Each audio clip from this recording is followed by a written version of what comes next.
চেতুয়া ও বরদার জমিদার শোভা সিং এবং উড়িষ্যার পাঠান সর্দার রহিম খান নেতৃত্বে বাংলায় যে বিদ্রোহ আরম্ভ হয়েছিল, সেই বিদ্রোহ দমনের শেষ অধ্যায়ে শাহজাদা আজিমুর শাহ অবস্থান করছেন বর্ধমানে।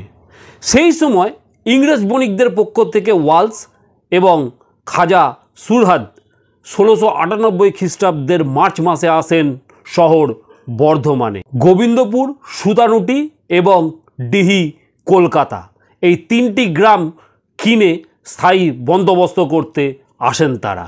এর আগে সুবেদার ইব্রাহিম খাঁয়ের আমলে ইংরেজরা বর্তমানে বিবাদীবাগ ঠিক তার পশ্চিমে দুর্গ নির্মাণ করে সেখানে ইউরোপ থেকে নিয়ে আসা কামান স্থাপন করেছিলেন। বর্ধমানে এসে 5 থেকে 6 হাজার টাকার বিনিময়ে এই তিনটি গ্রাম ক্রয় করার জন্য তারা আর্জি পেশ করেন শাহজাদা আজিমুর শানের কাছে। কিন্তু আজিমুর শানের খাস উজির খাজা আনোয়ার বাধা দেন এই চুক্তিতে।